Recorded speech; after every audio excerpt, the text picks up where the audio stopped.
नमस्ते। No fair from Hindi में आपका स्वागत है। अगर आपने इंट्रोडक्टरी वीडियो नहीं देखा है तो आप उसे देख लीजिए, उसके बाद ही स्टार्ट कीजिए। इस वीडियो में हम रस के बाद रस से स्टार्ट करेंगे और इस वीडियो में मैं आपको श्रृंगार रस का जो पहला टाइप है, संयोग श्रृंगार रस, वो आपको बता दूँगा अच्छी तरह। और रस क्या होते हैं, क्यों होते हैं, क्यों आया तो नहीं, पर क्या होता है ये मैं आपको अच्छी तरह बता दूँगा।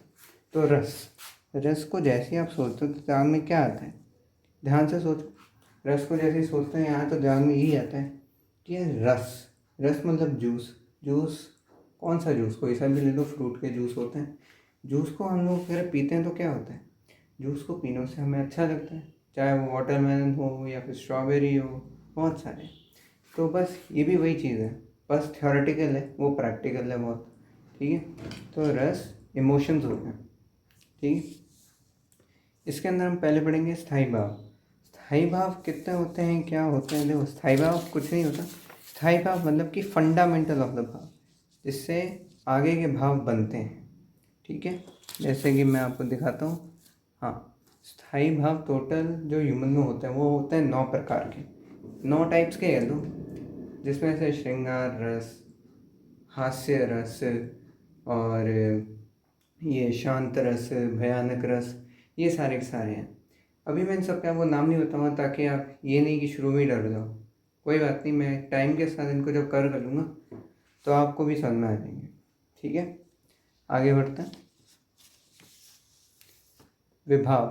विभाव क्या होते हैं? विभाव वो कारक होते हैं जिनसे वजह से इमोशंस जागृत होते हैं। कारक इसमें आप समझ लो कॉन्स्टिट्यूएंट कंपोनेंट्स, जिसकी वजह से इमोशंस जागृत होते हैं। ये पूछा नहीं जाता कि विभाव क्या है, ये आपको एग्ज़ाम में नहीं पूछा जाएगा, इसलिए मैं बस थ्योरेटिकली आपको जो कवर हो सकता है वो बस कवर करके दिखा रहा हूँ। ठीक है, उसके बाद विभाव। विभाव जो है इसमें आगे भी डिवाइडेड है, जैसे कि आलंबन और आश्रय में। आलंबन जो है, आलंबन इमोशंस जागृत करवाता है आश्रय में, और इसकी वजह से ही आप फील करते हो इमोशंस को।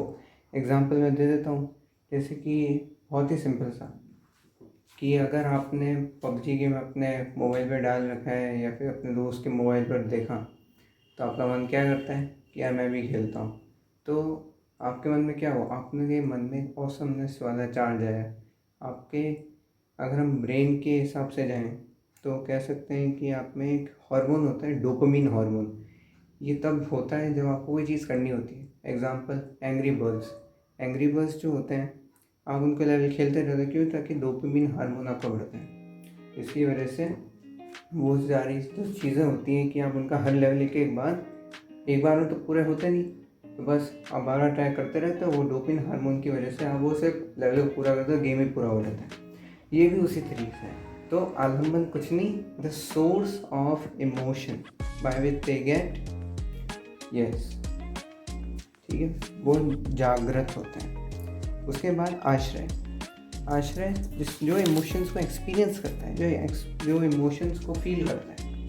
तो जैसे पबजी का मैंने अभी जो एग्जांपल दिया आपके, एंग्री बर्ड्स का, ठीक है, तो आप हो पर्सन जो कि उस इमोशन को फील कर रहे हो।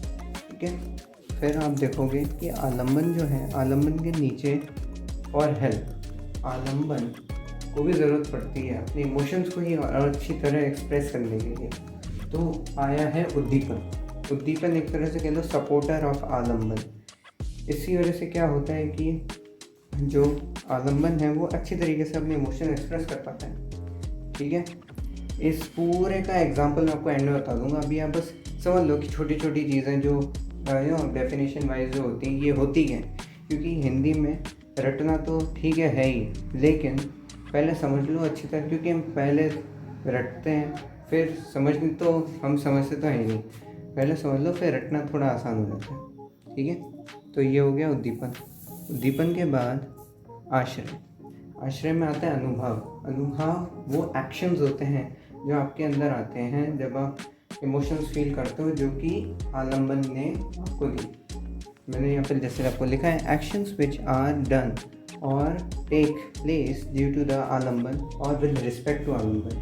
ठीक है, वही एग्जांपल एंग्री बर्ड वाला। तो आप क्या गए, तो आपके अनुभव क्या होंगे, आपके अनुभव होंगे कि यार चलो मैं फ़ोन उठाता हूँ, एंग्री बर्ड डाउनलोड करता हूँ। ये हो गया आपका एक तरह से एक्शन, ठीक है। अनुभव एक तरह से एक्शंस हो गए। अब मैं आपको एक एग्जांपल बताता हूँ पूरे। जैसा कि आप एग्जांपल देख सकते हैं, यहाँ पर मैंने आपको बताया कि जैसे एक पेड़ है, नदी किनारा है, और यहाँ पे कृष्णा जी जो कि आलम्बन है, राधा जी जो आश्रय है, और यहाँ पर जो बाकी के एनिमल्स हैं वो सारे उद्दीपन की तरह काम कर रहे हैं। उद्दीपन इसमें नदी किनारा एकांत, और अनुभाव क्या है, लजाना और हर्ष जो कि आश्रय है।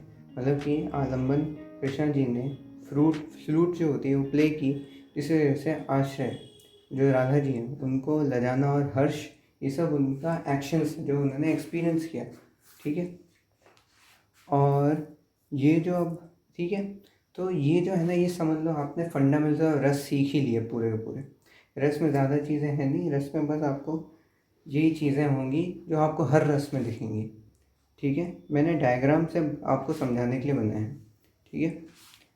और ये जो आपने अभी इनडायरेक्टली आपने श्रृंगार रस का पहला टाइप किया है, संयोग श्रृंगार रस। संयोग श्रृंगार रस में जो स्थायी भाव होता है वो रति होती है, और जो उद्दीपन होता है वो होता है नदी किनारा और एकांत, और अनुभव होता है लजाना और हर्ष।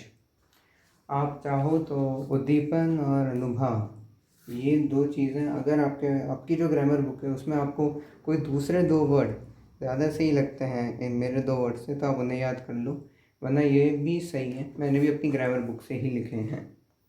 और जो साहिबा में वो रहती है, तो श्रृंगारस इसका एग्जाम्पल है, जैसे कि या मुरलीधर की अधरान धरी अधरा न धराऊंगी। मैं अब आपको पूरा एक तरह से बताता हूँ आपको। देखो अभी आपने जैसे रस कर लिया ना, देखो शायद 6 मिनट में आपने ना पूरा रस का कॉन्सेप्ट समझ लिया, ठीक है। क्योंकि कॉन्सेप्ट तो हर चीज़ में होता है, वो हम देख नहीं पाते। देखो अब मैं आपको मेन चीज़ बताता हूँ। स्थायी भाव जो है ना वो हमेशा याद करना है, आपको रटना ही है चाहे कुछ भी हो जाए। विभाव नहीं, इतना काम का नहीं है। आलम्बन और आश्रय आपको रस के हिसाब से खुद ही लिखने पड़ेंगे, ठीक है। वो आपको एग्जाम्पल के साथ ही समझ में आएगा। मतलब कि जब भी आप कोई पेपर पर रस देखोगे तो आलम्बन और आश्रय आपको खुद ही वहाँ पर समझ के लिखने पड़ेंगे, ये आपको खुद ही समझना। और उद्दीपन आपको याद करना होगा, एकदम रटना होगा। और अनुभव भी आपको रटना ही होगा, ठीक है।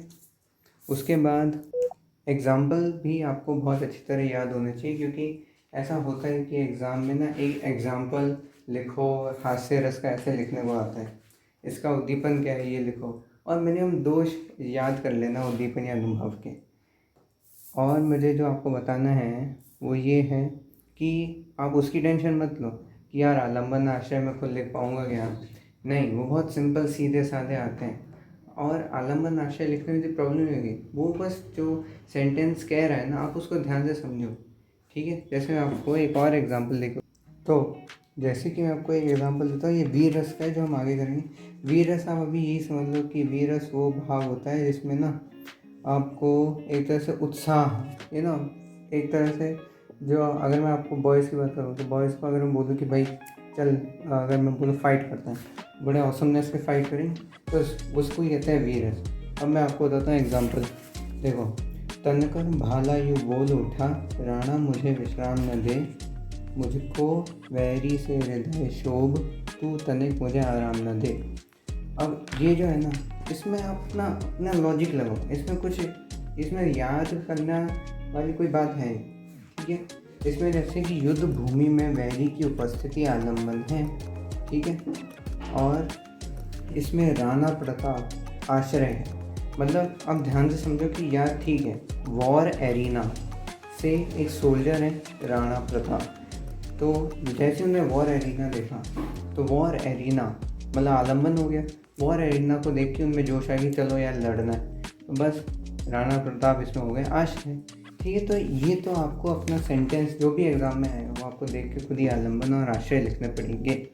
अगले वीडियो में आपको वियोग श्रृंगार रस आपका पूरा अच्छी तरह कर दूँगा और इस तरीके से आपका वो श्रृंगार रस पूरा हो जाएगा। Thank you.